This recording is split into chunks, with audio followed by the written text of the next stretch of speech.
What happens when the galaxy's most feared warrior race discovers that the quiet human sitting in the corner of their most sacred fighting arena isn't just another weak alien trying to prove himself?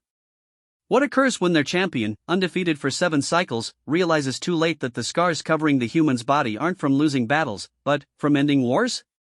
In the furthest reaches of known space, where honor is measured in blood and respect is earned through combat, one human carries the weight of his species' darkest victory. He didn't come to the Korathian fighting pits for glory or fame. He came to forget. But some legends refuse to stay buried, and some secrets are too dangerous to keep hidden. The Korathians built their entire civilization around the concept of the perfect warrior. For 3,000 years, they have conquered worlds, enslaved species, and proven their dominance through superior combat prowess. They believe themselves to be the apex predators of the galaxy. They are about to learn what it truly means to fight a human who has nothing left to lose, and everything to prove about why his species survived when all others fell before the great darkness that once consumed half the known galaxy.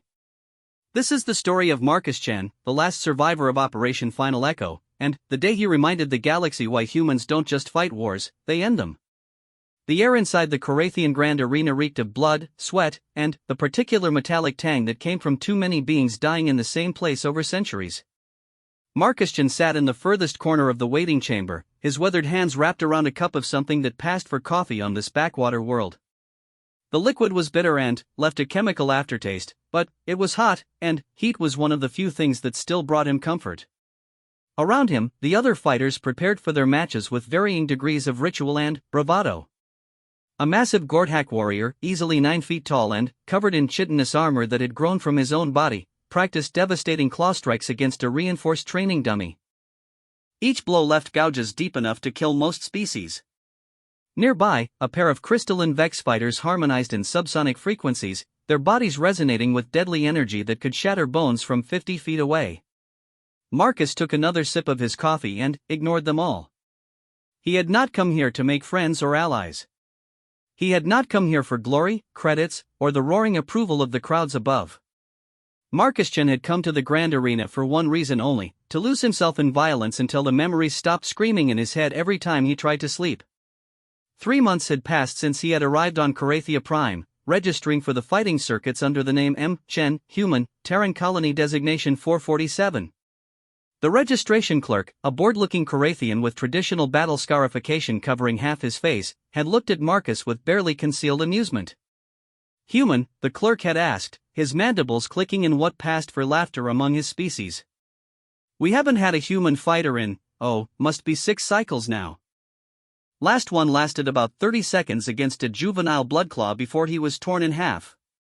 Marcus had simply nodded and pushed his registration fee across the desk.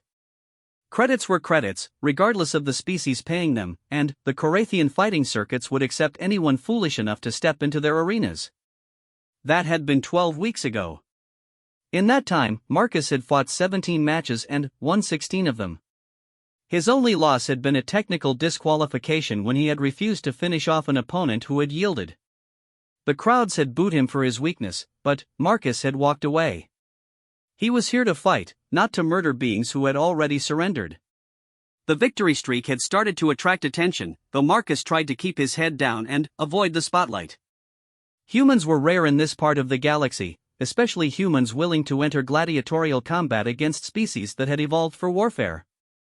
The novelty factor alone was drawing larger crowds to his matches, and larger crowds meant more scrutiny from arena management. Chen, a voice barked across the waiting chamber. Marcus looked up to see Varric, one of the arena's fight coordinators, approaching with his usual mixture of annoyance and barely contained greed. Varric was a typical Korathian, 7 feet tall, lean but powerful, with the kind of predatory grace that came from a species that had spent millennia hunting sentient prey across dozens of worlds. Yes? Marcus replied, not bothering to stand. Respect was earned in the arena, not given based on species or position. Varric's secondary arms clicked together in irritation at the human's casual disrespect, but he had learned not to push too hard. Marcus might look unimpressive by Korathian standards, but the human had a way of making even experienced fighters nervous when they looked too closely at his eyes. You've been reassigned, Varric said, consulting the datapad in his primary hands. Instead of the Gordhack youngling you were supposed to face today, management wants you in the main event. Marcus raised an eyebrow. The main event was reserved for established fighters, crowd favorites, and championship matches. He was none of those things. Against who? Varric's mandibles spread in what might have been a grin. Krex the Bone Crusher. Current arena champion. Undefeated in 43 matches over 7 cycles. The waiting chamber fell silent. Even the Gordhack warrior had stopped his practice routine to stare at the human who had just been handed what amounted to a death sentence. Krex was not just the arena champion, he was a legend among the Carathian fighting circuits. Standing nearly 10 feet tall and weighing close to 800 pounds of solid muscle and bone, Krex had earned his name by literally crushing the skeletons of his opponents. He did not simply win fights, he made examples of anyone foolish enough to challenge him. Why? Marcus asked, his voice still calm. Because, Varric replied, his confidence growing as he sensed no fear from the human. The crowds are getting bored with Krex fighting the same opponents over and over. They want novelty. They want to see something different. And, frankly, they want to see what happens when an apex predator fights something as pathetic as a human. Marcus set down his cup and stood slowly. At just over 6 feet tall, he was not particularly impressive by galactic standards. Most warrior species towered over humans, and his lean build looked almost fragile compared to the massive frames of natural fighters like the Gordhack or the armored bulk of a typical Carathian. But there was something in the way he moved, something in the casual efficiency of his gestures, that made the other fighters unconsciously step back. When, he asked. 1 hour, Varric replied. Main arena, full broadcast coverage.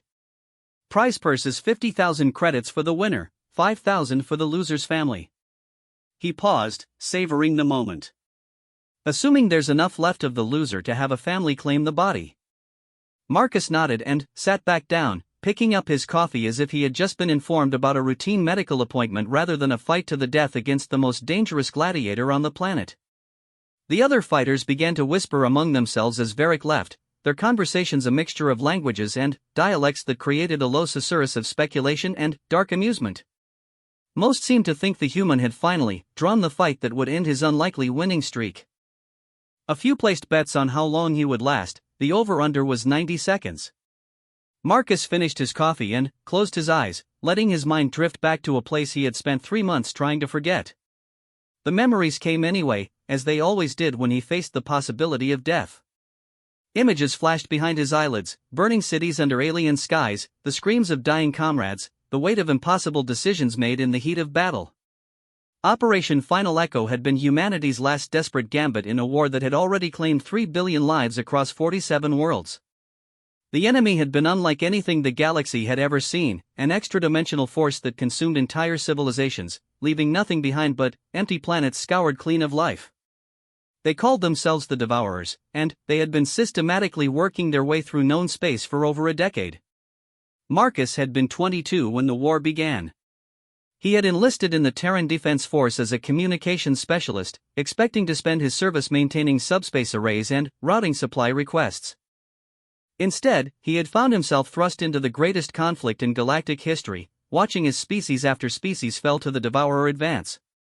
By the time Operation Final Echo was approved, Marcus was 31 and had been promoted to lieutenant colonel, not through politics or connections, but because everyone above him in the chain of command had been killed. The plan had been simple in concept, horrifying in execution. Humanity would concentrate every remaining weapon, every ship, every soldier into one final assault on the Devourer home dimension. They would either win completely or die completely. There would be no middle ground. 50,000 humans had entered that dimensional rift. Marcus Chen had been the only one to come back out. Fighter Chen, a new voice interrupted his thoughts. Marcus opened his eyes to see a young Carathian female, probably a junior arena attendant based on her simple clothing and nervous demeanor. They're ready for you in the preparation chamber.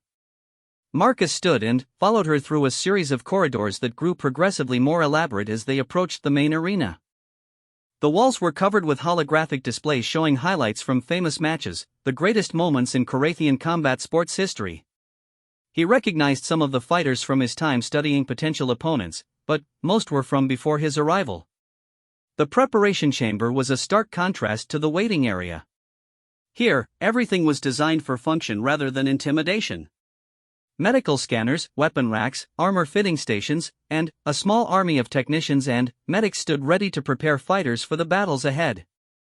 Standard rules, one of the technicians, an older Carathian with prosthetic arms that spoke of his own time in the arena, explained as he began running a medical scanner over Marcus's body. Combat continues until one fighter yields, is incapacitated, or dies. No weapons beyond what your species naturally possesses or what you can improvise from arena materials. Medical intervention only after the match is concluded. Do you understand? I understand, Marcus replied. The scanner completed its sweep, and the technician frowned at the results. These readings can't be right, he muttered, running the device over Marcus again.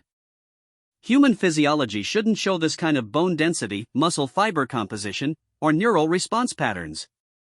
Marcus said nothing. The modifications had been part of Operation Final Echo, along with every other enhancement that human science could provide. When you were sending soldiers into hell itself, you made sure they were equipped to survive it. Probably just a calibration error, the technician concluded, clearly not wanting to delay the match over technical difficulties. You're cleared for combat. As Marcus was led toward the arena entrance, he could hear the crowd above growing increasingly excited. The roar of tens of thousands of voices created a sound like distant thunder, punctuated by electronic music and the announcer's voice building anticipation for the main event. Ladies, gentlemen, and beings of all species, the announcer's voice boomed through the arena's sound system as Marcus reached the entrance tunnel. Tonight we present a special championship match that will test the limits of combat itself. The crowd's response was deafening. Entering first, from the remote Terran colonies, standing 6 feet 2 inches and weighing 180 pounds, the human newcomer who has surprised everyone with his recent winning streak. Marcus Chen. A spotlight hit Marcus as he stepped into the arena, and the noise level somehow managed to increase even further. The Carathian Grand Arena was a marvel of engineering, a massive circular structure that could hold over 100,000 spectators. Tier after tier of seats rose toward a domed ceiling that projected real-time images of the action below, ensuring that even those in the highest seats could see every detail of the combat. The arena floor itself was a circle of packed sand roughly 100 meters in diameter, surrounded by energy barriers that could withstand attacks that would level city blocks. Scattered throughout the sand were obstacles, chunks of metal, stone formations, and various pieces of debris that fighters could use as weapons or cover. Marcus walked to the center of the arena, his movements calm and measured despite the overwhelming sensory assault of the crowd's excitement. He had learned long ago that showing fear or hesitation in front of a hostile audience only made them more bloodthirsty. Better to project confidence, even if that confidence was built on foundations of carefully controlled despair. And his opponent, the announcer, continued as another spotlight illuminated the opposite entrance, the undisputed champion of the Carathian fighting circuits, undefeated in 43 consecutive matches, standing 10 feet 4 inches and weighing 790 pounds of pure devastating power. Krex the Bone Crusher. The crowd's reaction to Krex's entrance was different from their response to Marcus. Where the human had received curious excitement mixed with bloodlust, the champion received something approaching religious devotion. This was their apex predator, their living embodiment of Carathian superiority. Krex emerged from the tunnel like a force of nature given physical form. His species, the Carathians, were already formidable warriors, but Krex represented the absolute pinnacle of their evolution. His body was a study in controlled violence, massive shoulders that could support arms capable of crushing steel, legs that could launch his enormous frame 30 feet in any direction, and a head crowned with bone ridges that could ram through reinforced walls. More impressive than his physical attributes were the modifications he had made to himself over his career. His natural claws had been replaced with monomolecular edges that could cut through most materials, his teeth had been surgically enhanced to deliver venom that would paralyze most species, and his bone structure had been reinforced with metal alloys that made him nearly indestructible. He wore no armor because he needed none. His skin had been conditioned through years of combat to deflect most weapons, and his pain tolerance had been honed to the point where he could continue fighting even with injuries that would cripple lesser beings.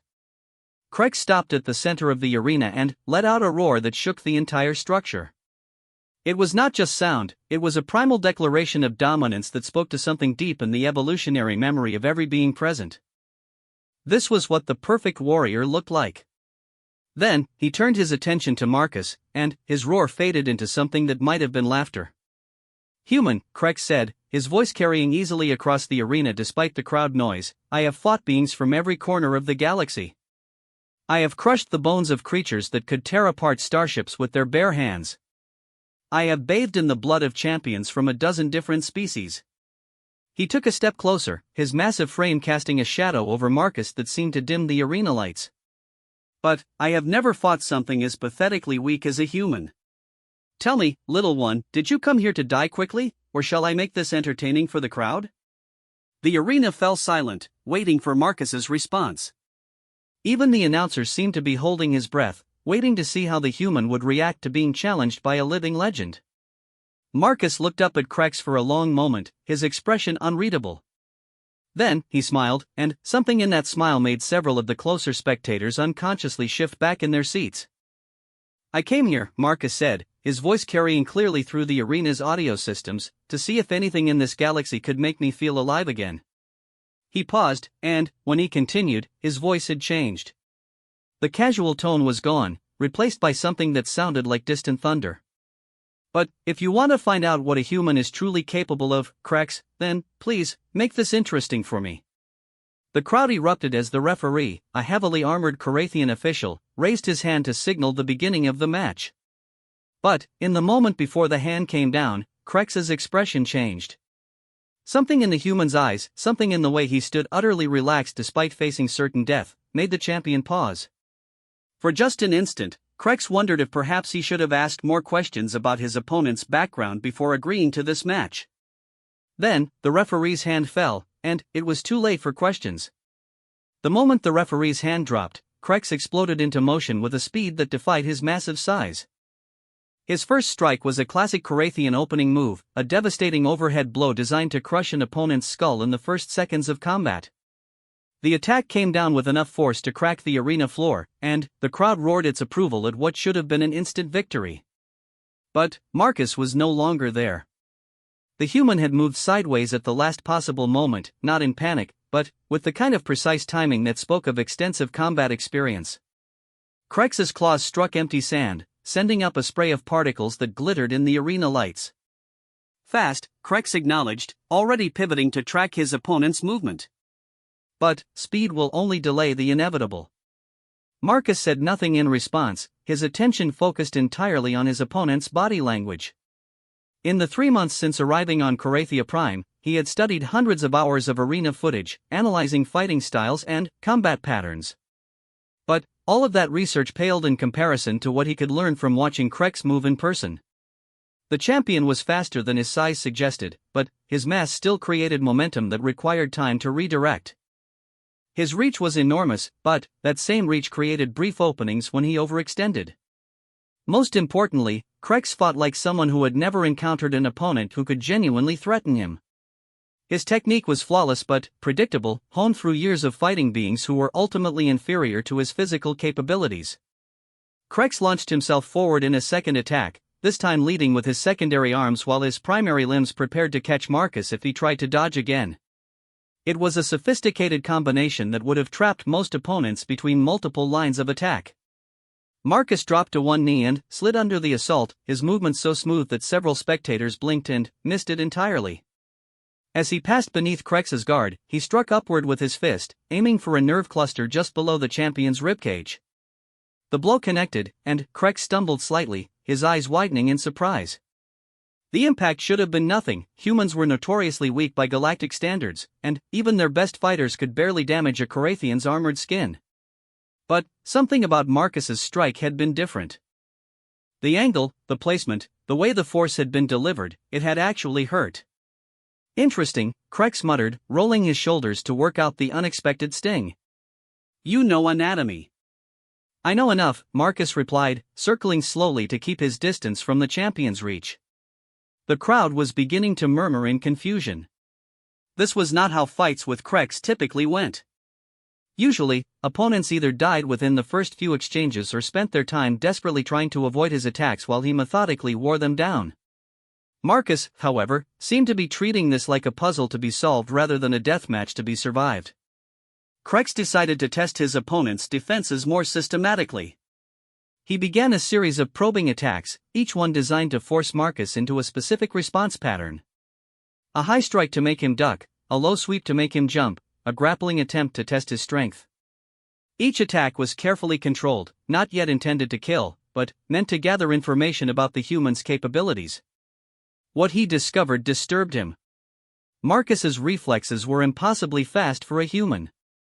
His counterattacks, while not powerful enough to cause serious damage, were placed with surgical precision at exactly the points where they would be most effective. Most unsettling of all, the human seemed to be learning from each exchange, adapting his responses and improving his performance with every passing second. "You're not a typical gladiator," Krex observed, stepping back to reassess his opponent. "No," Marcus agreed. "I'm not. Military? Something like that." Krex's mandibles clicked in what might have been approval. "A soldier, then. That explains the discipline, but not the skill. What kind of training produces a human who can fight like this?" Marcus stopped circling and faced Krex directly. For a moment, the arena seemed to hold its breath, waiting for his answer. "The kind of training you get when your species is facing extinction," Marcus said quietly. "The kind of training you get when losing isn't an option." Something in his tone made Krex's predatory instincts suddenly scream a warning. This human was not prey. This human was something else entirely. But, before he could fully process that realization, Marcus moved. The human's attack was unlike anything Krex had seen in his years of combat. There was no wasted motion, no telegraphing of intent, no hesitation or doubt. Marcus flowed forward like liquid violence, his movements so fluid and efficient that they seemed almost choreographed. Krex barely managed to get his guard up in time to block the first strike, a devastating elbow aimed at his throat. The second blow, a palm strike to his solar plexus, slipped through his defenses and connected with enough force to actually drive him backward. The third attack, a knee strike toward his midsection, he managed to catch with his secondary arms. But that had been the plan. As Krex's secondary arms closed around Marcus's leg, the human twisted in a way that should have been impossible for his species' physiology, using the champion's grip as an anchor point to launch himself higher. His free leg came around in a vicious arc, the heel of his boot connecting with the side of Krex's skull just above his left ear. The impact rang through the arena like a bell, and Krex staggered, his grip loosening enough for Marcus to wrench himself free and drop back to the sand. The crowd fell silent. In 43 matches, no one had ever successfully struck Krex in the head. His bone ridges and armored skull were considered virtually impenetrable. Yet the human had not only connected, but had done so with enough force to actually affect the champion's balance. Krex raised a hand to his head, his fingers coming away with a small amount of blue blood. The cut was minor, barely more than a scratch, but its existence was impossible. "How?" he asked, genuinely confused. Marcus flexed his hands, checking for damage from the impact. "Bone density isn't everything," he replied. "It's about knowing where to hit." "That's not possible," Krex protested. "Your species lacks the physical capability to generate that kind of force." "You're right," Marcus agreed. "Baseline humans couldn't do that." Krex's eyes narrowed. "Baseline?" Instead of answering, Marcus resumed his attack. But now his movements were different, more aggressive, as if he had been holding back before and had decided that subtlety was no longer necessary. He came in low, under Krex's guard, his hands moving in a complex pattern that targeted pressure points and nerve clusters with mechanical precision. Each strike was calculated not for maximum damage, but for maximum disruption of his opponent's nervous system and motor control. Krex tried to counter, but his responses were becoming sluggish. The human's earlier attacks had been more effective than he had realized, and now he was beginning to feel the cumulative effects. His left arm was tingling with numbness, his right leg felt unsteady, and there was a persistent ringing in his ears from the blow to his head. "What are you?" Krex demanded, swinging wildly in an attempt to catch his elusive opponent. Marcus danced away from the desperate attack and smiled again, that same unsettling expression that had made the crowd nervous earlier. "I'm what happens," Marcus said, his voice carrying clearly through the suddenly silent arena, "when humans stop pretending to play fair. This time, when he attacked, there was nothing human about his movements at all. Marcus's body seemed to blur as he closed the distance between himself and Krex. His first strike was a precise blow to the champion's knee joint, delivered with enough force to hyperextend the ligaments and send Krex stumbling. The second was an uppercut to the solar plexus that lifted the massive Korathian off his feet despite the weight difference. The third was a spinning kick to the ribs that produced an audible crack as something inside Krex's torso gave way. Krex crashed to the sand, rolled, and came up swinging, but his movements were uncoordinated now, pain and confusion disrupting his normally perfect technique.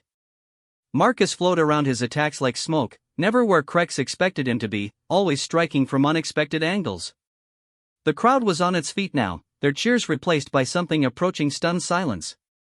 This was not how gladiatorial combat was supposed to work. Champions like Krex were supposed to be invincible representatives of their species' evolutionary superiority. They were not supposed to be systematically dismantled by something as weak and pathetic as a human. But Marcus was not dismantling Krex through superior strength or speed. He was doing it through superior knowledge, superior technique, and, most importantly, superior experience. Every move he made was informed by countless hours of combat against opponents who were faster, stronger, and more dangerous than anything the arena had to offer. Because the beings that had invaded from beyond dimensions, the devourers that had nearly consumed the galaxy, had been all of those things and more. Krex managed to land a glancing blow across Marcus's shoulder, and the human spun with the impact rather than trying to resist it. As he came around, his elbow caught the champion in the throat, a perfect strike that cut off Krex's air supply and sent him staggering backward. "This is impossible," Krex gasped, one hand pressed to his throat. "Humans don't fight like this. Your species is weak, fragile, barely evolved beyond your primitive origins." Marcus stopped his advance and tilted his head slightly, as if considering the statement. "You're right," he said finally. "Normal humans don't fight like this. Normal humans weren't trained to kill things that could consume entire solar systems. Normal humans weren't modified with alien technology and enhanced beyond the limits of their natural biology." He took a step closer, and Krex found himself backing away despite every instinct screaming at him to stand and fight. "Normal humans," Marcus continued, "didn't volunteer to walk into hell itself because it was the only way to save everyone else." "What are you talking about?" Krex demanded. Marcus smiled again, but this time there was no humor in it at all. Only infinite sadness and a weariness that seemed to come from somewhere deeper than mere physical exhaustion. "I'm talking about the war you never heard of," he said. "The war that your species was too far away to notice, too isolated to understand, and too lucky to experience. I'm talking about the 10 years when half the galaxy burned while beings like you continued their petty games and local conflicts." The arena had fallen completely silent now. Even the announcer seemed to have forgotten his role, caught up in whatever drama was unfolding between the two fighters. "I'm talking about Operation Final Echo," Marcus continued, his voice carrying clearly through the hushed arena. "The day 50,000 of humanity's best warriors walked into another dimension to face something that had already consumed 3 billion lives across 47 worlds." Krex's eyes widened. He had heard whispers of strange conflicts in the outer regions, stories of entire colonies going silent without explanation, but he had dismissed them as typical territorial disputes between minor species. "I'm talking about the day I became the only one to walk back out," Marcus finished. And then, he moved again, but this time his attack was not calculated or precise. This time, Marcus Chan stopped holding back and showed Krex exactly what a human soldier looked like when he had nothing left to lose and everything to prove about why his species had earned the right to survive. The champion of the Korathian fighting circuits, undefeated for 7 cycles, lasted exactly 47 seconds before he hit the sand and did not get back up. But the real fight was only just beginning. The silence that followed Krex's defeat was absolute. In the entire recorded history of the Korathian Grand Arena, no crowd of 100,000 beings had ever been so completely quiet. The usual post-match celebrations, the roaring approval or disappointed boos, the immediate calls for the next entertainment, all of it was absent, replaced by a stunned hush that seemed to press down on the arena like a physical weight. Marcus stood over Krex's unconscious form, his chest rising and falling with controlled breaths. The champion was still alive, Marcus had made sure of that. Despite everything, despite the rage and the memories and the need to feel something other than emptiness, he would not kill an opponent who had fought with honor. Krex had been arrogant and dismissive, but he had not been cruel. He had not deserved death. The referee, a veteran official who had overseen thousands of matches, approached cautiously. His species had evolved from ambush predators, and every instinct he possessed was telling him that the human standing in the center of the arena was the most dangerous thing he had ever encountered.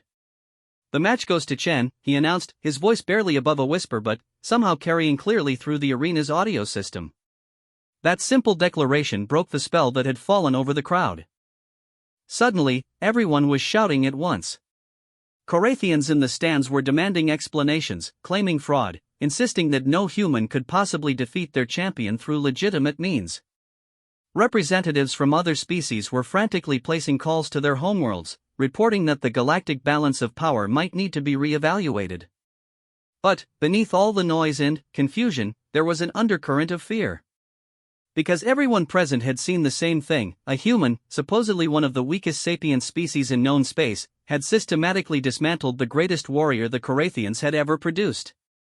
And he had done it not through luck or trickery, but through superior skill and experience. If one human could do that, what could humanity as a whole accomplish if they chose to? Marcus ignored the chaos around him and walked to where Krex lay unconscious. The champion's breathing was steady, and a quick examination revealed no permanent damage.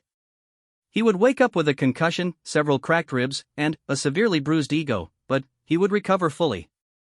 "You fought well," Marcus said quietly, though he knew Krex could not hear him. "In another life, under different circumstances, we might have been allies." Touching sentiment, a new voice said from behind him. Marcus turned to see a figure descending from the arena's VIP section via personal graph platform. The newcomer was a Korathian, but unlike any Marcus had encountered before. Where most members of the species were built for combat, this one was clearly from the intellectual caste, smaller, more delicate, with the kind of enhanced cranial development that spoke of genetic optimization for mental rather than physical pursuits. "And you are?" Marcus asked. "High Scholar Vexthala," the Korathian replied, stepping off the platform as it touched down in the arena. Military historian, xenobiologist, and currently very confused individual who would like some answers. The crowd was still in chaos, but Marcus noticed that security forces were beginning to move into position around the arena. Not the usual medical and maintenance crews that appeared after every match, but actual combat troops carrying weapons that could level city blocks. "Answers about what?" Marcus asked, though he suspected he already knew.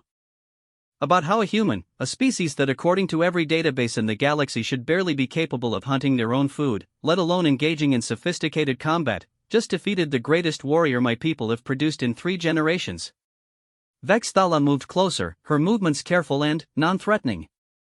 About how that same human demonstrated fighting techniques that our combat analysts are saying should be physically impossible for unaugmented human physiology.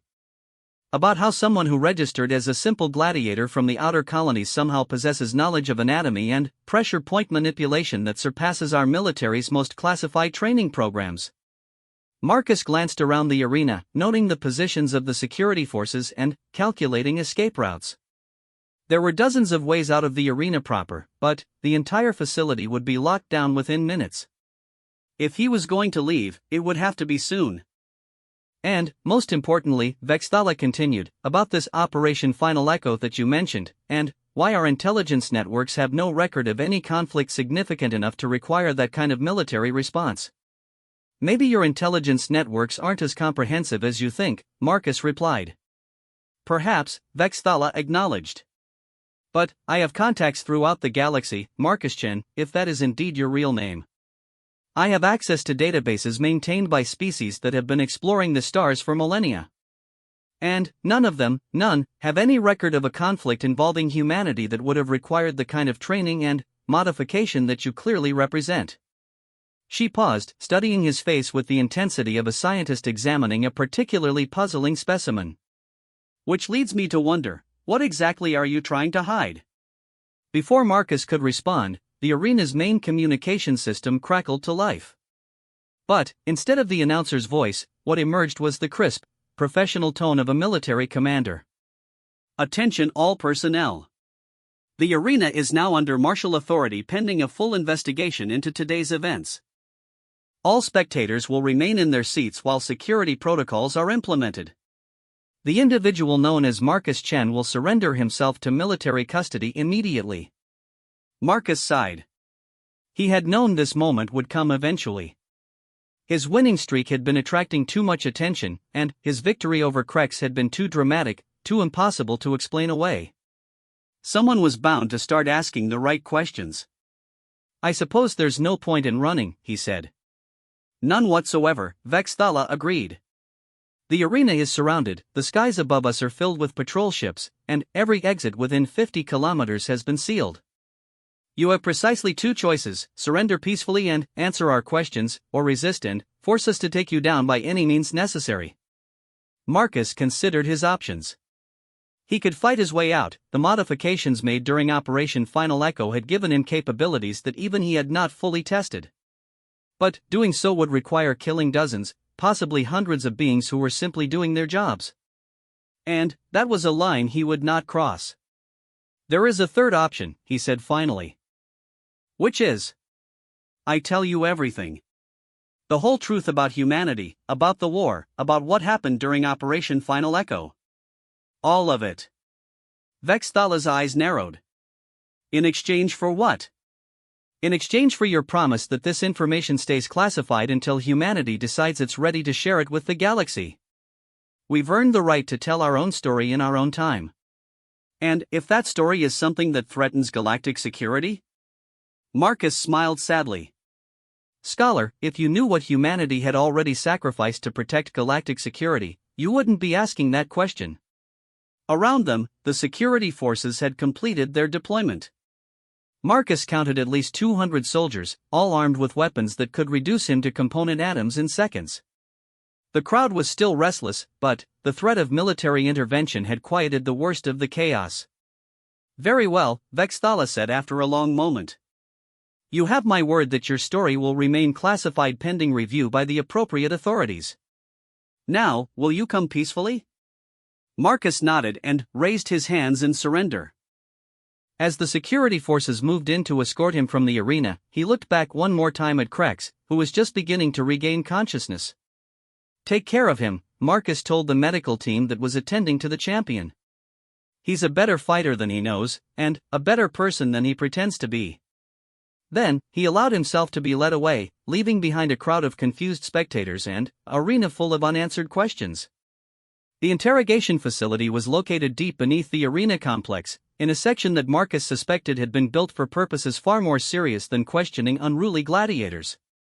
The walls were lined with some kind of energy-dampening material that would prevent most forms of enhanced hearing from eavesdropping, and the air filtration system was designed to prevent chemical or biological agents from affecting the occupants.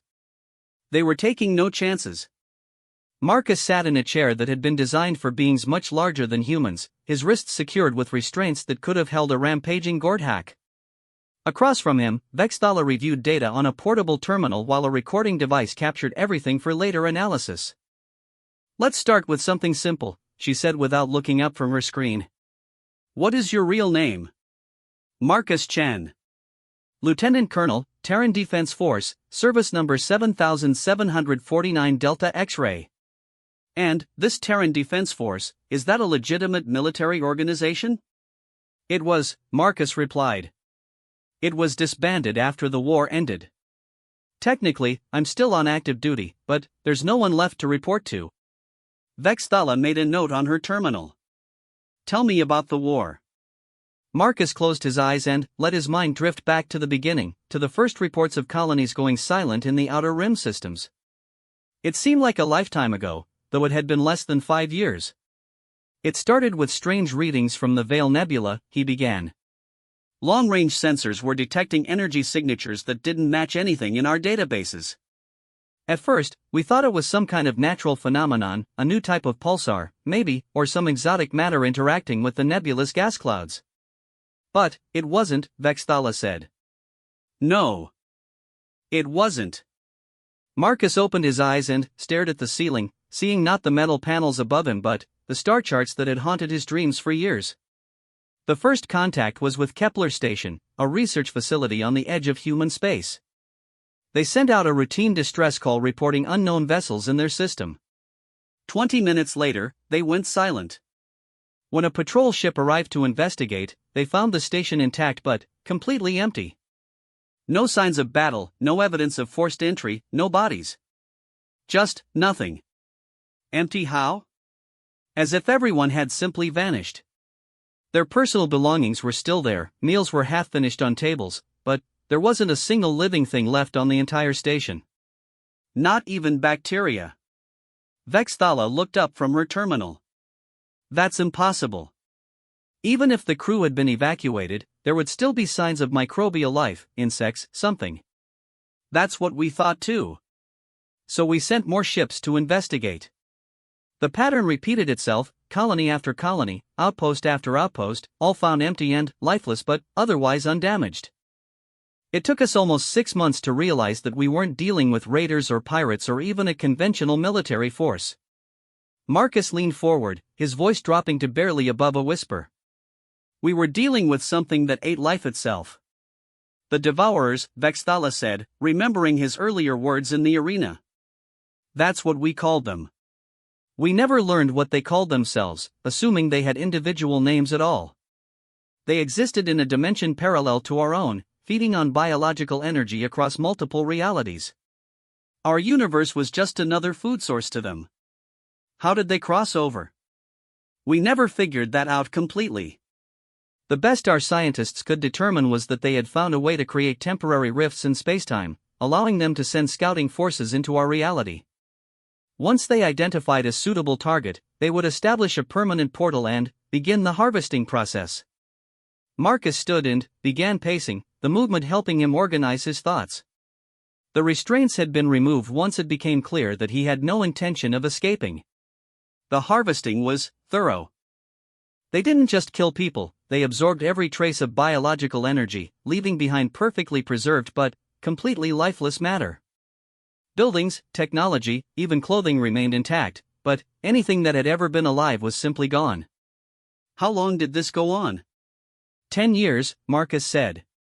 10 years of watching the galaxy burn while governments argued about jurisdiction and military leaders debated strategy. 10 years of losing system after system while we tried to find something, anything, that could stop them. But you found a way. Marcus stopped pacing and looked directly at Vexthala.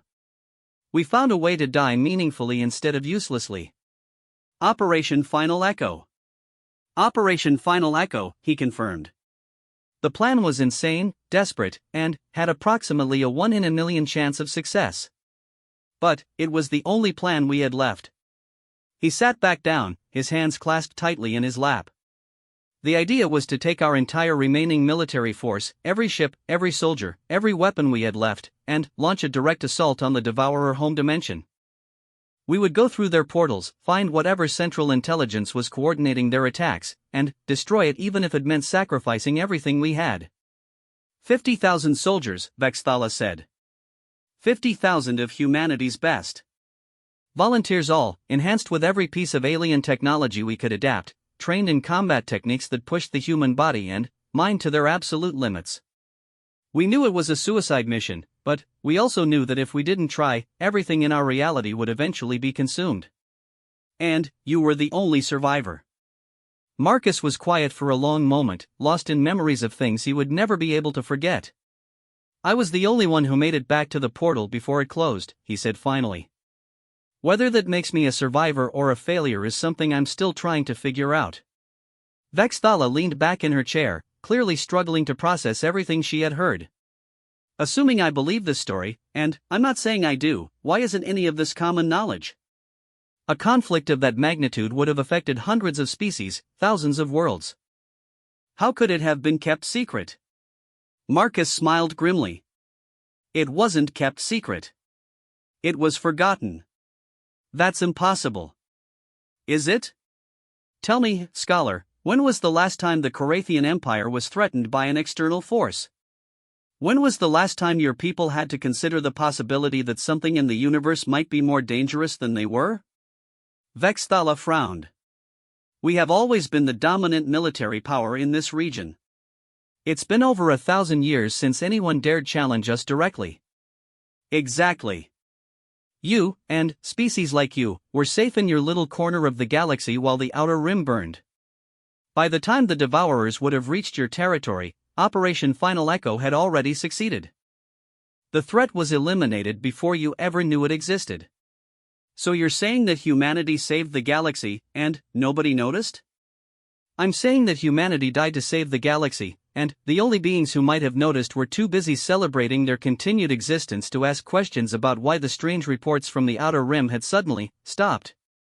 Marcus stood again and walked to the small window that looked out into the facility's corridor. Do you know what the real tragedy is, Scholar? It's not that we're forgotten. It's not that our sacrifice went unrecognized. The real tragedy is that we succeeded so completely that the galaxy continued exactly as it was before. The same petty conflicts, the same territorial disputes, the same arrogance and prejudice between species. He turned back to face her. Including the assumption that humans are weak, pathetic creatures barely worthy of notice. Vexthala stared at him for a long moment, then looked down at her terminal. The combat analysis from your fight with Krex is disturbing, she said finally. According to our experts, you demonstrated reaction times that are physically impossible for baseline human neurology, bone density that should not exist without extensive genetic modification, and knowledge of anatomy that suggests training far beyond what any civilian should possess. All of that is true. The question is, are you unique, or do other humans possess similar capabilities? Marcus considered his answer carefully. This was the moment that would determine how the galaxy viewed humanity going forward. What he said next could change everything. I am one of 50,000, he said finally. I am what humans become when our survival depends on it. I am what we are capable of when we stop pretending to be harmless. Are you threatening us? No, Marcus said quietly. I'm warning you. Humanity has no interest in conquest or domination. We've seen what those ambitions cost, and we want no part of them. But we also have no intention of being dismissed or underestimated ever again. He moved closer to Vexthala, and she instinctively leaned back in her chair. The galaxy got very lucky that humans chose to use our capabilities to protect other species rather than exploit them. I suggest you remember that the next time someone tries to tell you that we're weak. Before Vexthala could respond, an alarm began sounding throughout the facility. Red lights flashed in the corridors, and the facility's communication system crackled to life with urgent announcements. All personnel to emergency stations. Unknown vessels approaching the planet. Classification: Devourer energy signatures detected. Marcus went very still. Then, he began to laugh, a sound that contained no humor whatsoever. Impossible, Vexthala whispered, checking her terminal frantically. You said they were destroyed. You said Operation Final Echo succeeded. I said we destroyed their central intelligence, Marcus corrected, his expression suddenly becoming very serious. But intelligence and extinction are two different things. Some of them survived, scattered across dimensions, probably dormant for years while they tried to figure out what had happened to their coordination network. The alarms continued to sound, and the facility shook as defensive systems came online. It seems, Marcus said, that my presence here has attracted some old friends. He looked at Vexthala with something that might have been pity. Scholar, I think it's time you learned what humans are really like when we stop holding back. The first wave of Devourer scouts materialized in Korathian orbital space like nightmares given form. They were not ships in any conventional sense, no metal hulls, no visible propulsion systems, no recognizable technology at all. Instead, they appeared as writhing masses of shadow and hunger that seemed to bend light around themselves, creating distortions in space that hurt to look at directly. There were 12 of them, each roughly the size of a Korathian battlecruiser but moving with organic fluidity that defied physics. As they emerged from their dimensional rifts, the very fabric of reality seemed to ripple around them like water disturbed by a stone. The Korathian defense fleet responded with textbook precision. Admiral Thekvar, commanding from the dreadnought Bone Crusher, immediately deployed his forces in a standard engagement pattern that had served the Empire well for centuries. Heavy cruisers moved to flanking positions while destroyers and frigates formed a protective screen around the planet. Open fire, Admiral Thekvar commanded. All batteries, maximum yield. The space around HFY Prime lit up like a star-going nova. Particle beams, plasma cannons, and quantum torpedoes filled the void with enough destructive energy to glass a continent. For 30 seconds, the entire orbital region was nothing but light, and Fury, as the most advanced military force in the sector, unleashed everything in their arsenal. When the weapons fire finally ceased and the energy dissipated, all 12 Devourer scouts remained exactly where they had been. Completely undamaged. Completely unaffected. Impossible, Admiral Thekvar whispered, staring at sensor readings that made no sense. Nothing could survive that bombardment. On the surface of the planet, deep in the interrogation facility beneath the arena, Marcus Chen watched the battle unfold on emergency monitors with the detached interest of a professional observing amateurs at work. "Your people are brave," he told Vexthala, who was frantically coordinating with military commanders through her terminal. "But they have no idea what they're fighting." "Then, tell us," she demanded. "If you know how to stop these things, help us." Marcus studied the tactical display, watching as the Carathian fleet regrouped for a second assault. The Devourers, meanwhile, had begun moving toward the planet with leisurely confidence, as if they knew the outcome was inevitable. "The first thing you need to understand," Marcus said, "is that conventional weapons are useless. The Devourers exist partially in our dimension and partially in several others simultaneously. When you fire at them, you're only hitting a shadow of their true form. Then, how do you fight them?" "You don't fight them," Marcus replied. "You hunt them. There's a difference." He turned away from the monitors and looked directly at Vexthala. "I need to get to the surface. There are things in those ships that I recognize, patterns in their movement that tell me they're not just random survivors. They've come here for a specific purpose." "What purpose?" "They've come for me." Before Vexthala could respond, the facility shook violently as something massive struck the planet's surface. Emergency lighting kicked in as primary power systems fluctuated, and the sound of running feet echoed through the corridors as personnel evacuated to secure positions. "The landing," Marcus said, checking the tactical display. "They're not trying to orbital bombardment the planet. They're coming down to hunt." "Hunt what?" "The one human who knows how to kill them." Marcus moved to the door of the interrogation room, and Vexthala was surprised to realize that his restraints had somehow been removed without her noticing. More disturbing still was the way he moved. Gone was the casual demeanor of a gladiator, replaced by something that moved like a predator that had just caught the scent of prey. "Scholar," he said without turning around, "if you want your people to survive the next few hours, you're going to have to trust me completely." "Can you do that?"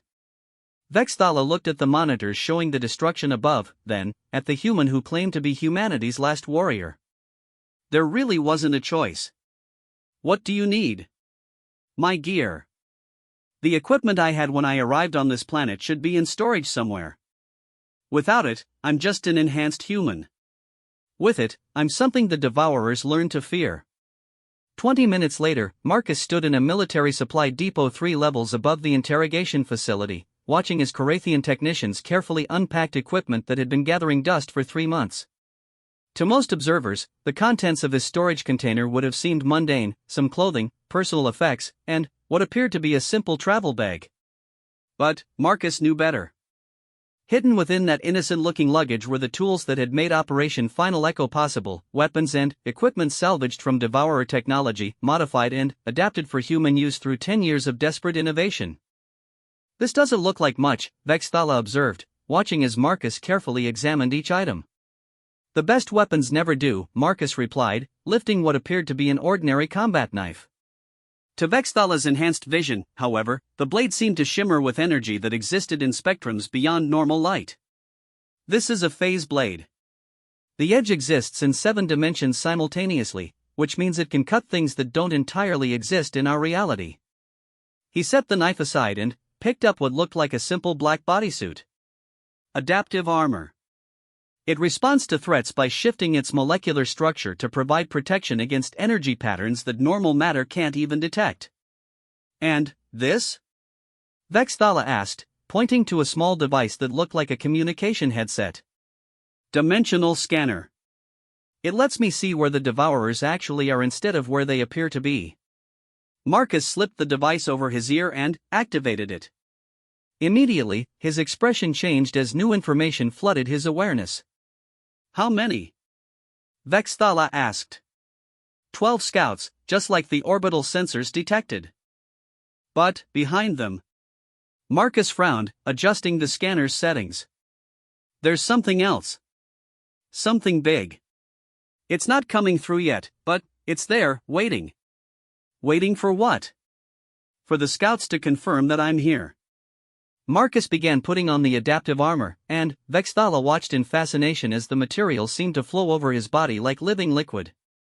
The Devourers are hunters by nature, but they're also intelligent. They learned during the war that humans could be dangerous, and they learned to identify the ones who posed the greatest threat. How? Scent. Not physical scent, but something more fundamental. They can detect the energy signature left behind by their own dead. And I. Marcus paused as the armor finished its integration, transforming from a simple bodysuit into something that looked like it had been grown rather than manufactured. I have killed a lot of them. The facility shook again, more violently this time, and the lights went out completely. Emergency power kicked in seconds later, but the message was clear: whatever was happening on the surface was getting worse. Scholar, Marcus said, his voice taking on the tone of authority he had once used to command soldiers in impossible situations, I need you to get your people as far away from this facility as possible. The Devourers will be able to track me here, and anyone nearby when I engage them will be caught in the crossfire. What about you? Marcus smiled, and, for the first time since she had met him, Vexthala saw something other than sadness in his expression. There was anticipation there, and something that might have been relief. I'm going to do what I should have done 3 months ago instead of hiding in fighting pits and trying to drink away the memories. He picked up the phase blade and secured it to his armor. I'm going to finish the job. The journey to the surface took longer than expected because the facility's primary elevators had been damaged in the attack. Marcus and Vexthala had to use maintenance shafts and emergency ladders, climbing through a maze of passages that had been designed more for functionality than convenience. As they climbed, Vexthala found herself studying the human with new eyes. The transformation that had begun when he put on his equipment was becoming more pronounced with each passing minute. His movements were becoming more fluid, more precise, as if the gear was awakening capabilities that had been dormant during his months of self-imposed exile. Tell me about the others, she said as they paused at a junction to check the route ahead. The other survivors from Operation Final Echo. You said you were one of 50,000. What happened to the rest? Marcus was quiet for so long that Vexthala wondered if he was going to answer at all. Finally, he spoke, his voice barely audible in the cramped maintenance shaft. They completed the mission. Every single one of them did exactly what they volunteered to do, exactly what humanity needed them to do. He resumed climbing, his movements sharp with suppressed emotion.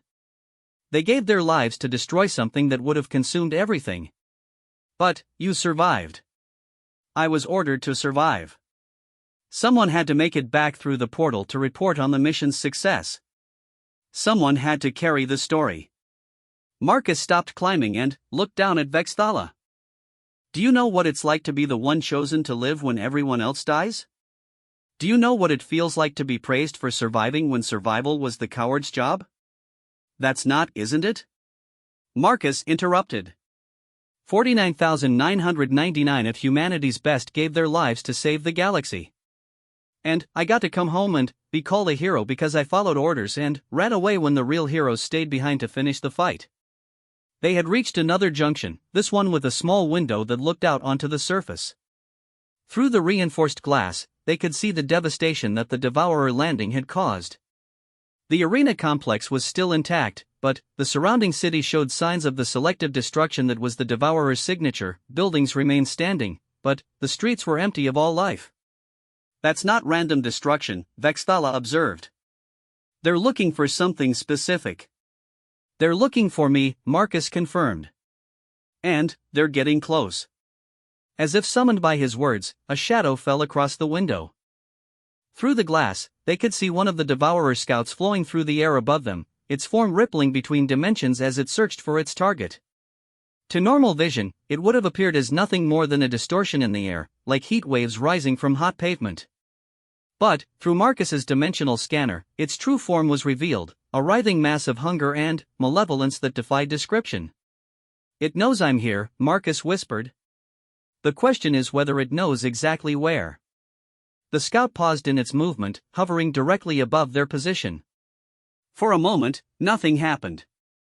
Then, with shocking suddenness, the creature dove toward the building, passing through the structure's walls as if they didn't exist. "Run," Marcus said. They ran. The maintenance shafts filled with an otherworldly shriek as the Devourer scout tore through the facility in pursuit of its target. Behind them, Marcus could hear the sound of metal being dissolved, of matter itself being consumed as the creature carved a direct path through anything that stood between it and its prey. "This way," Vexthala called, leading him toward what she hoped was an exit to the surface. "There's an emergency access point ahead." They burst through the access door into the harsh light of HFY Prime's binary suns, emerging in what had once been a busy commercial district. Now the streets were eerily silent, filled with abandoned vehicles and personal belongings but devoid of any living presence. "Where is everyone?" Vexthala asked. "Gone," Marcus replied, activating his scanner and getting a clear reading of the area for the first time. "The Devourers don't kill randomly. They consume selectively, taking only what they need while leaving everything else intact. It's more efficient that way." "Need for what?" "Energy. Life force. The fundamental spark that separates living matter from dead matter." Marcus studied his scanner readings, noting the positions of the various Devourer scouts. "They're not mindless predators, Scholar. They're farmers, and we're the crop." A sound like breaking glass filled the air behind them, and they turned to see the scout emerge from the building they had just escaped. In direct sunlight, its form was even more disturbing, a constantly shifting mass of darkness that seemed to absorb light rather than reflect it. "It's beautiful," Vexthala whispered, despite her fear. "It's death," Marcus corrected, drawing the phase blade from his armor. "And it's about to learn why humans don't make good prey." The scout oriented on Marcus immediately, recognizing the energy signature it had been programmed to hunt. With a sound like tearing fabric, it launched itself forward, moving faster than thought. Marcus was already moving before it completed its attack. The months of fighting in the arena, the careful practice of holding back his true capabilities, the endless hours of pretending to be something less than what he was, all of it fell away in an instant as Marcusjan stopped being a retired soldier and became once again what Operation Final Echo had made him. He became a weapon designed to kill gods. The phase blade met the Devourer's attack with a sound that existed in frequencies beyond normal hearing. For the first time in the creature's existence, it encountered something that could actually harm it, something that could reach across dimensions and cut into its true form. The scout recoiled, its shriek of surprise and pain echoing across the empty city.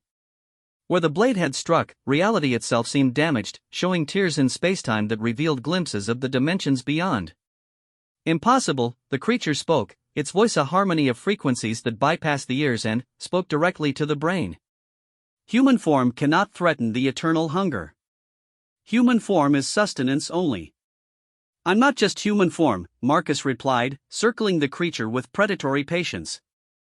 "I'm the nightmare that your kind learned to fear. I'm the reason your central intelligence died screaming. I'm Marcusjan, and I'm here to finish what I started."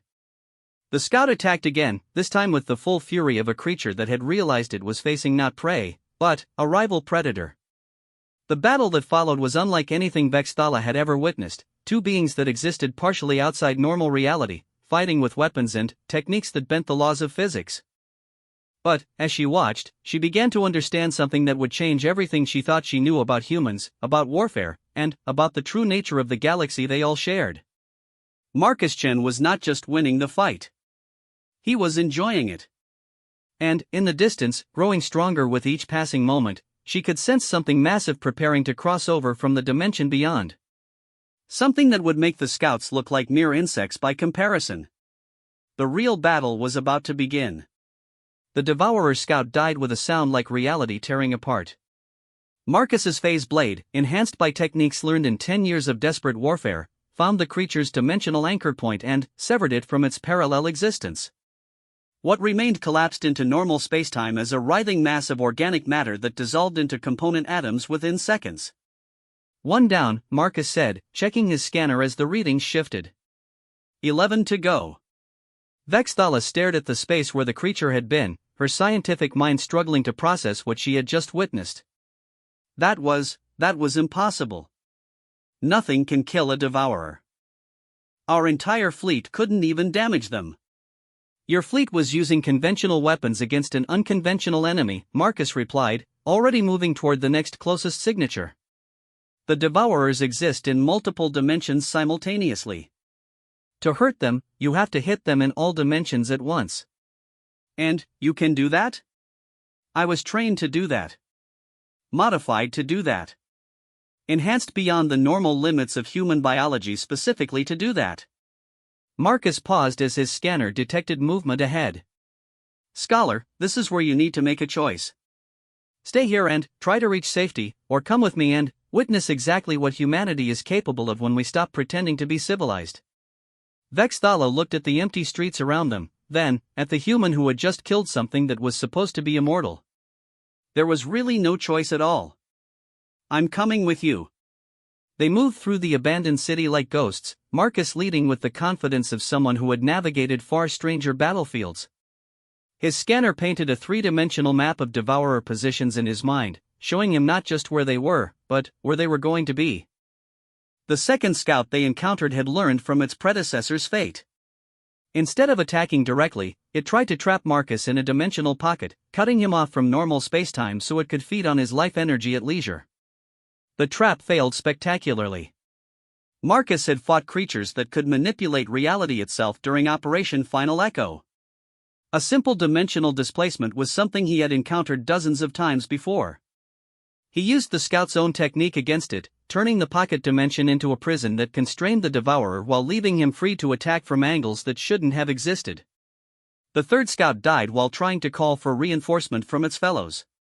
Marcus's blade found its communication organ before the distress signal could be completed. The fourth and fifth scouts attacked together, coordinating their assault with tactical intelligence that spoke of a lurking enemy. They lasted almost 30 seconds. "They're adapting," Vexthala observed as they moved toward the sixth target. "Each attack is more sophisticated than the last." "They always do," Marcus replied. "It's what makes them so dangerous. But adaptation takes time, and I don't plan to give them any." The sixth scout tried to possess Marcus's body, attempting to override his nervous system and turn him into a puppet. The adaptive armor responded by generating a neural feedback pulse that not only blocked the attack but caused the scout to damage itself in the process. The seventh scout attempted to drain the life energy from the surrounding area, hoping to weaken Marcus before engaging. But the phase blade could cut more than just physical matter, it could sever the connection between a devourer and its food source. The creature starved to death in seconds. By the time they reached the eighth scout, Vexthala had stopped trying to understand how Marcus was winning these battles and had begun to focus on a more disturbing question: why he seemed to be getting stronger with each victory. "The modifications," she said as they paused to let Marcus recalibrate his equipment. "They're not just enhancements, are they?" "They're specifically designed to fight these things. Every enhancement, every piece of equipment, every combat technique we developed during the war was focused on a single goal: killing devourers." Marcus checked his scanner and noted that the remaining scouts were beginning to converge on their position. "We studied their biology, their psychology, their dimensional physics. We learned to think like they think, hunt like they hunt, fight like they fight. And, in the process, you became like them?" Marcus paused, considering the question. "In some ways, yes. To fight monsters, we had to become monsters ourselves. The difference is that we chose to remain human where it mattered." The 8th, 9th, and 10th scouts attacked simultaneously, having learned that individual assaults were futile. They came from 3 different dimensions at once, their assault coordinated with precision that would have been impressive even by military standards. Marcus killed all 3 in the space of a single breath. "How?" Vexthala whispered, staring at the empty space where 3 apex predators had existed moments before. "Practice," Marcus replied simply. The 11th scout, the last of the advance force, did not attack at all. Instead, it retreated to a safe distance and began a complex ritual that made the air itself shimmer with otherworldly energy. "It's opening a portal," Marcus said, his scanner detecting the dimensional distortions. "Calling for reinforcement. Can you stop it?" "Not without getting close enough for it to kill me." Marcus studied the readings on his scanner, noting the size and energy signature of whatever was responding to the scout's call. "And, even if I could, it's too late. Something big is coming through." The portal opened like a wound in reality itself, a gash in spacetime that revealed glimpses of the nightmare dimension beyond. Through it came something that made the scouts look like insects by comparison, a devourer lord, one of the few surviving members of the species' ruling caste. Where the scouts had been roughly the size of starfighters, the lord was comparable to a capital ship. Its form defied description, existing in too many dimensions simultaneously for normal perception to comprehend. Looking directly at it caused physical pain, as if the mind was rejecting information it wasn't equipped to process. "Impossible thing," the Lord spoke, its voice a symphony of destruction that shattered windows throughout the city. "Human form that damages the eternal hunger. This should not be." "And yet here I am," Marcus replied, drawing his blade and activating systems in his armor that he hadn't used since the final battle of Operation Final Echo. "Still killing your kind. Still proving that humanity doesn't make good prey." "You are the Echo Warrior," the Lord realized, its attention focusing on Marcus with terrible intensity. "The last human who destroyed the heart of hunger. The one who escaped through the closing portal while 49,999 others died." Marcus went very still. "You remember them. The eternal hunger remembers all prey. But these prey were unusual. They chose death over consumption. They chose ending over absorption into the greater existence." The Lord moved closer, its form rippling with curiosity. "Why did human forms choose destruction when they could have chosen continuation as part of us?" "Because," Marcus said, his voice carrying across the empty city with perfect clarity, "being consumed by you isn't continuation. It's obliteration. And humanity has never been good at accepting obliteration." He raised the phase blade, and, for the first time since the portal had opened, the Devourer Lord hesitated. "You cannot defeat a Lord form," it said. "Scout forms are limited, constrained, weakened for dimensional travel. Lord form is complete, perfect, unlimited in power." "Maybe," Marcus agreed. "But here's something your kind never understood about humans: we don't fight fair, we don't fight honorably, and we sure as hell don't fight alone." As if summoned by his words, the sky above HFY Prime filled with ships. Not Carathian vessels, but sleek craft of human design that had been hidden in the outer system since Marcus's arrival. 47 ships, each one crewed by the descendants of Operation Final Echo survivors, each one equipped with weapons specifically designed to kill devourers. "You see," Marcus said as the human fleet moved into attack formation, "I lied about being the only survivor. I was the only one to come back through the portal immediately. The others took the long way home, spending the last 3 years hunting down every scattered devourer remnant they could find." "Impossible," the Lord repeated, its confidence beginning to waver. "The transmission you picked up, the energy signature that led you here, it wasn't just the result of me using my abilities. It was a beacon, designed to attract any surviving devourers to this location where we could finish them off properly." The human ships opened fire, not with conventional weapons but with dimensional disruptors that could tear apart the fabric of reality itself. The Devourer Lord screamed as attacks hit it from angles it couldn't defend against, in dimensions it couldn't escape to. But it was not defenseless. The Lord fought back with power that made the scouts look like toys, reshaping local spacetime and turning the laws of physics into weapons. Several human ships died in the first exchange, consumed by attacks that existed in frequencies beyond normal matter. "You cannot win," the Lord declared, even as it retreated from the concentrated assault. "We are infinite. We are eternal. Human forms are limited, temporary, finite." "You're right," Marcus admitted, watching the battle unfold above him. "Individually, we are all of those things. But, collectively." He smiled, and Vexthala saw in that expression something that transcended individual humanity. "Collectively, we're something your kind never learned to understand." "What?" We're stubborn. We're adaptive. And we never, ever know when to quit. The human fleet pressed its attack with the kind of coordination that spoke of years of practice. Each ship's captain knew exactly how the others would respond, exactly what role they needed to play in the greater strategy. They had spent 3 years preparing for this moment, 3 years hunting devourers across the galaxy and learning how to fight them more effectively. Most importantly, they had learned to fight not as individuals, but as a single organism with 47 different parts. The Devourer Lord found itself outmaneuvered, outgunned, and facing an enemy that seemed to anticipate its every move. Worse, it was beginning to realize that this had all been planned, that Marcus's presence on HFY Prime had been part of an elaborate trap designed to lure the remaining Devourers into a final confrontation. Why, the Lord demanded as its defenses began to fail under the sustained assault. Why pursue the eternal hunger across dimensions? Why not accept victory and return to your nests to breed and multiply in peace? Marcus looked up at the dying creature, and, when he spoke, his voice carried the weight of every human who had died in the war, every sacrifice that had been made to protect the galaxy from an enemy it would never fully understand. Because, he said simply, someone had to make sure the job was done right. The Devourer Lord died with a sound like reality screaming. Its death throes tore holes in spacetime that would take decades to heal, and its final scream echoed across dimensions in frequencies that would be felt by creatures that had never even heard of humanity. In the silence that followed, Marcus deactivated his weapons and looked up at the human fleet as it moved into defensive positions around the planet. 47 ships, crewed by the children and grandchildren of the warriors who had died during Operation Final Echo, carrying on a mission that had begun with 50,000 volunteers and was ending with the complete extinction of an interdimensional threat. Is it over? Vexthala asked. It's over, Marcus confirmed. The last of the Devourers are dead.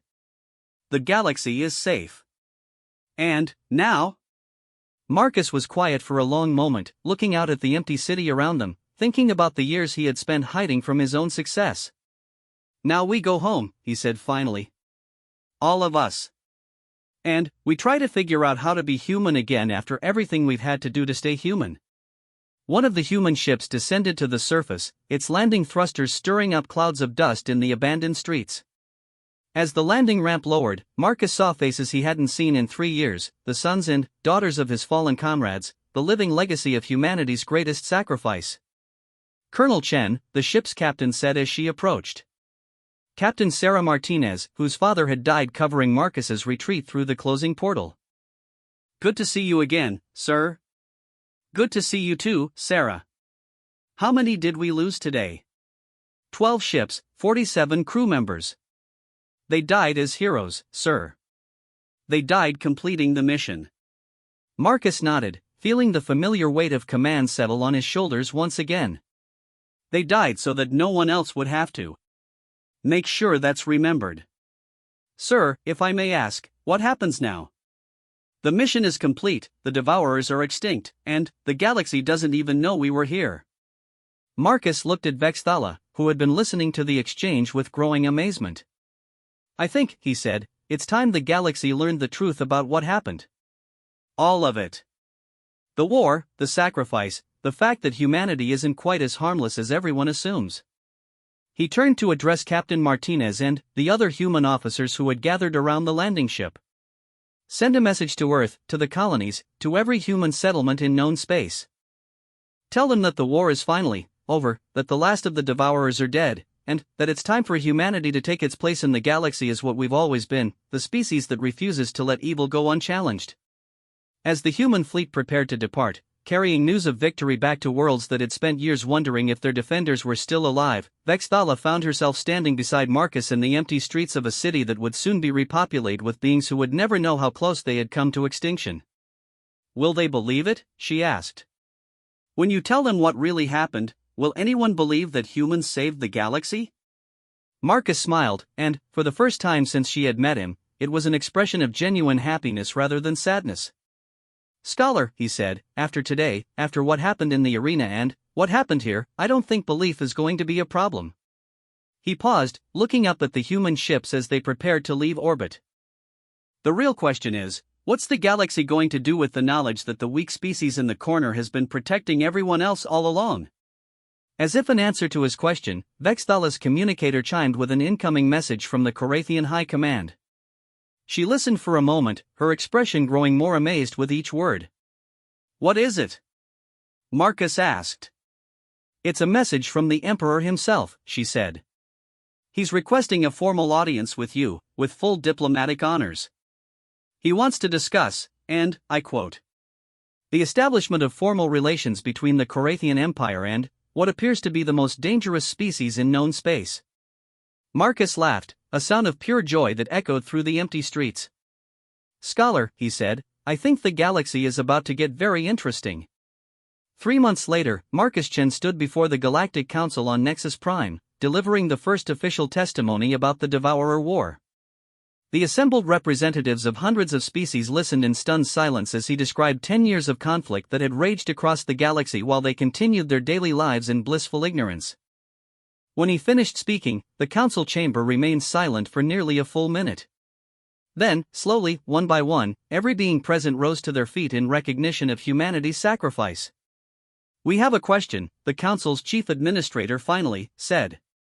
"If humanity possessed this level of capability all along, why did you allow other species to assume you were weak?" Marcus considered the question carefully, thinking of arena crowds who had mocked him for his appearance, of beings who had dismissed humans as barely worth noticing, of a galaxy that had survived because it had underestimated the species that protected it. "Because," he said finally, "sometimes the best way to protect someone is to let them believe they don't need protection." He paused, looking out at the assembled representatives of galactic civilization. "But that time is over now. Humanity is no longer content to be underestimated. We've earned our place in this galaxy, and we intend to claim it." The applause that followed could be heard 3 levels down. And, in the arena on HFY Prime, where crowds still gathered to watch gladiatorial combat, they no longer laughed when human fighters entered the ring. Instead, they stood in respectful silence, honoring warriors whose species had proven that sometimes the most dangerous predators are the ones that look like prey. Krex the Bone Crusher, fully recovered from his defeat and newly educated about human capabilities, had become something of a philosopher in his retirement.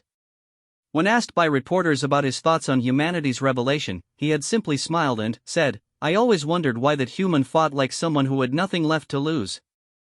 Now I understand, he wasn't fighting to prove himself. He was fighting to remember who he used to be before he saved us all." The age of humanity's hidden sacrifice was over. The age of humanity's acknowledged strength had begun. And the galaxy would never be the same again.